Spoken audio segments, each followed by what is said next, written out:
Vous écoutez Monsieur Imo, le podcast belge qui répond à toutes vos questions concernant l'immobilier. Bonjour à tous, c'est Monsieur Imo, bienvenue dans notre podcast sur le crédit hypothécaire en Belgique.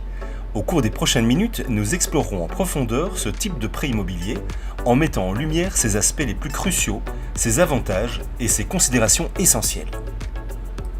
Mais commençons par la base. Qu'est-ce qu'un crédit hypothécaire ? Un crédit hypothécaire est un prêt à long terme destiné à l'achat d'un bien immobilier. En Belgique, il est courant pour les particuliers d'opter pour un crédit hypothécaire lorsqu'ils envisagent d'acquérir une propriété.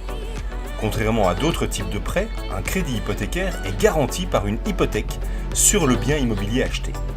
En effet, au-delà des garanties personnelles que la banque peut solliciter, elle demandera dans la majorité des cas une garantie sur un bien, sous la forme d'une hypothèque, d'où le terme de crédit hypothécaire. En effet, la banque consent un crédit et désire avoir la certitude que le montant sera intégralement remboursé. Pour cela, elle demande une hypothèque sur le bien immobilier. L'hypothèque est le droit accordé à un créancier, en l'occurrence la banque, sur un bien, terrain ou construction, en garantie du paiement de la dette.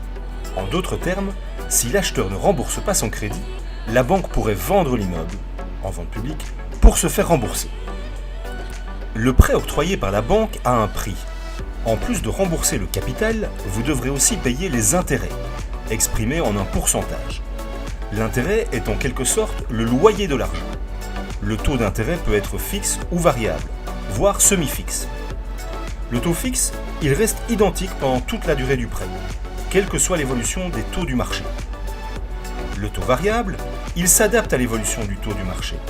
Il est possible de prévoir une variation tous les ans, tous les 3 ans, tous les 5 ans ou à toute autre fréquence. Le taux semi-fixe, pendant une première période, par exemple une première période de 10 ans pour un prêt de 15 à 20 ans, le taux reste fixe et ultérieurement, il pourra être revu. Les banques proposent en général toute une série d'alternatives.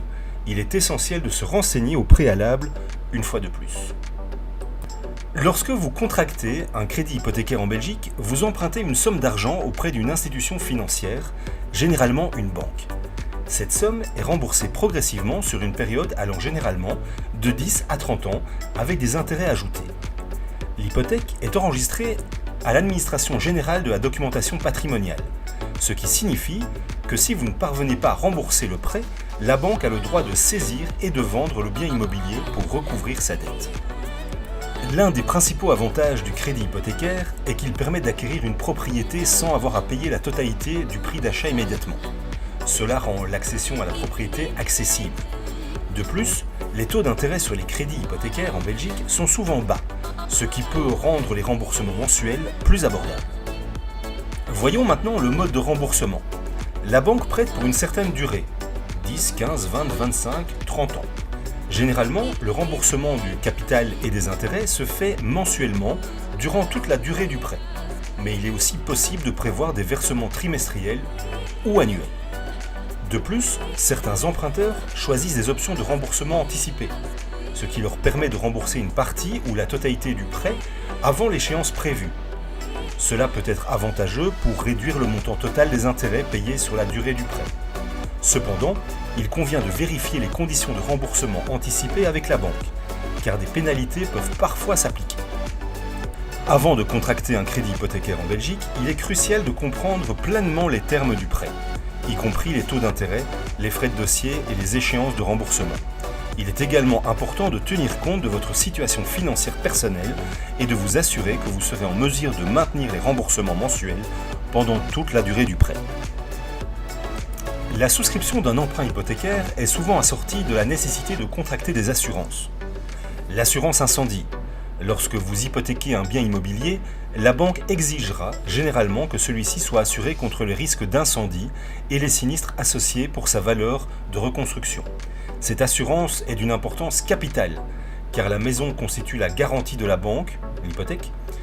Si un sinistre survient, comme un incendie, la compagnie d'assurance versera une indemnité à la banque, qui sera utilisée pour rembourser le crédit. Tout solde restant éventuel sera restitué à l'acheteur. L'assurance vie. En empruntant de l'argent, vous vous engagez à le rembourser. Mais que se passe-t-il en cas de décès de l'emprunteur ? Pour éviter que ses héritiers ou son partenaire survivant ne soient confrontés à cette dette, il est fortement recommandé de souscrire une assurance vie. Cette assurance permet de rembourser partiellement ou totalement le prêt en cas de décès de l'emprunteur assuré. Les héritiers seront ainsi libérés, en tout ou en partie, du paiement du solde restant dû.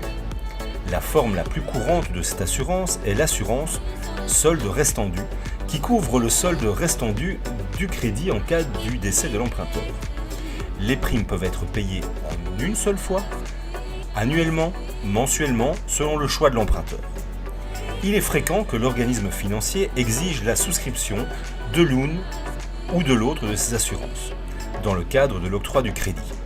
Cependant, vous avez généralement la liberté de souscrire ces assurances où vous le souhaitez. Dans ce cas, un courtier en assurance peut être une grande aide pour centraliser les démarches administratives. Rien ne vous oblige à souscrire le crédit et les assurances auprès du même organisme. Avant de vous engager, il est recommandé de comparer les offres d'autres banques ou compagnies d'assurance en termes de contrats et de tarifs. Il est important de faire jouer la concurrence. N'oubliez pas de vous abonner pour ne pas manquer nos prochains épisodes et de partager ce podcast avec vos amis, vos collègues et votre famille. Je vous dis à bientôt. Le contenu vous a plu ?